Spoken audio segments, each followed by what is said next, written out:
নমস্কার, public news next চ্যানেলে আপনাদের জানাই স্বাগতম। সংবাদ পড়ছি আমি পল্লবী। আসামে বিজেপি দল নেতৃত্বাধীন সরকার ফের ক্ষমতায় এসেছে। ক্ষমতায় এসেই বিজেপি দল ঘোষণা করেছে রাজ্যে ফের বুলডোজার চলবে। এছাড়াও বিজেপি সরকার ইউসিসি ও আজাদ নিয়েও সিদ্ধান্ত নিতে চলেছে। এই সমস্ত বিষয়গুলোর উপর আমাদের কাছে বিশেষ সাক্ষাৎকার দিয়েছেন বিজেপির দুই বিধায়ক দীপ্লরঞ্জন দিগন্ত কলিতা এবং কংগ্রেস বিধায়ক আব্দুল রহিম। তো চলুন শাসক ও বিরোধী বিধায়কদের বিশেষ সাক্ষাৎকারটি দেখে নিই पब्लिक न्यूज़ नेक्स्ट चैनल कैमराए। है असम का जनता हमारा ऊपर बहुत बड़ी आशा है। ये आशा को वास्तव में लाने के लिए हम लोग जितना कोशिश कर सकता हूँ, जितना हमारा कोशिश है, पूरा कोशिश रहेगा असम को आम जनता को आम व्यवस्था तक ले जाने का लिए सरकार प्रयास कर रहा है, जिसका रेस्पॉन्सिबिलिटी डॉक्टर हिमंत बिश्व शर्मा जी ने लिया है और हम लोग उसका साथ सहयोगी विधायक हूँ।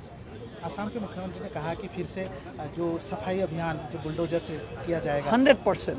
ये सीएम साहब का एक बहुत दिन का चिंताधारा था जो असम को एक मतलब जो ज़मीन था वो उस आदमी से लाके आम आदमी तक ले जाने का व्यवस्था करने का एक जो परिकल्पना हुआ है उसको हम लोग स्वागत करते हैं।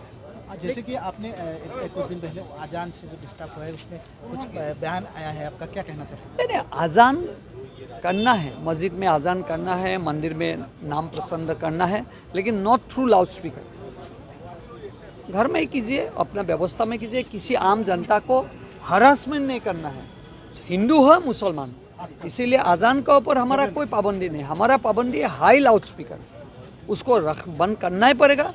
एक दिन ऐसा दिन आएगा उसका ऊपर खिलाफ आम जनता डेफिनेटली बात करेगा। कुछ दिन जाने दीजिए, इसका व्यवस्था हम लोग कर रहा हूँ। हम सुन के आएगा, पहले यूसीजी लाऊंगा और मुख्यमंत्री जी को हम लोग स्वागत करता हूँ। असम का 102 विधायक यूसीजी का फेवर में है, आम जनता यूसीजी का फेवर में है।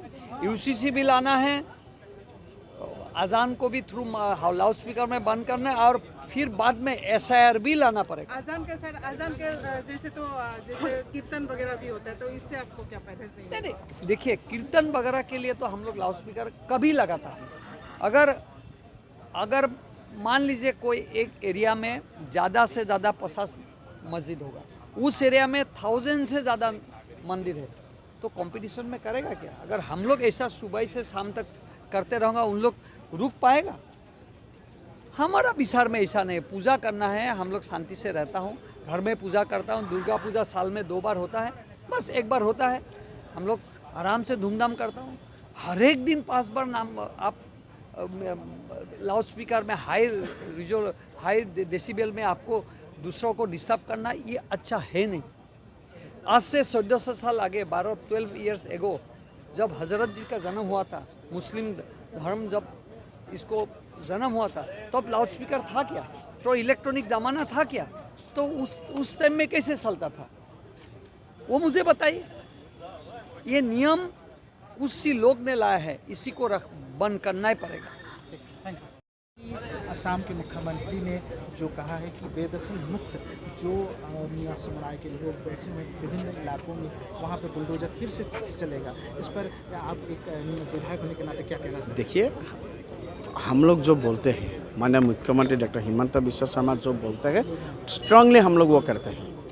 1.5 लाख बीघा ज़मीन से हम लोगों ने जो इलीगल एनक्रोचर्स था, जो illegal encroachers and illegal suspected Bangladeshis था, उन लोगों को हम लोगों ने वहाँ से हम लोगों ने उखाड़ा और आप लोग मुख्यमंत्री जी बार बार बोल रहे हैं कि नेक्स्ट 5 लाख बीघा ज़मीन से जो यहाँ पर फॉरेस्ट लैंड है, जो यहाँ मंदिर का भूमि है, जो हम लोग सत्र बोलते हैं, असम का वन ऑफ द सोल जो सत्र का भूमि है, वहाँ पर हम लोगों ने देखा था during the days of the Congress, और कांग्रेस का बैक से यहाँ पर हम लोगों का ज़मीन वो लोग हड़पा था। तो अभी हम लोगों को वो सब फ्री करना है और विद वेरी स्ट्रांगली माननीय मुख्यमंत्री डॉक्टर हिमंत बिस्वा शर्मा जी के नेतृत्व में भारतीय जनता पार्टी का एनडीए सरकार हम लोग ये काम करेंगे।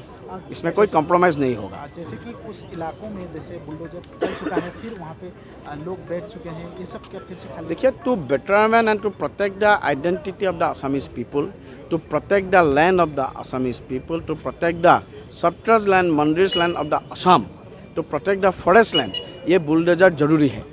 ये बुलडोजर एक सिंबल है और it is the symbol of the strong commitment of Bharatiya Janata Party and our chief minister doctor Himanta Biswa Sarma. पहली बार आप जनविरोधी जो वो काम काज करेगा उनका तो हम विधान सभा के भीतर या विधान सभा के बाहर हम हमारा विरोधी का जो भूमिका होगा वो हम उठाएंगे, हम करेंगे।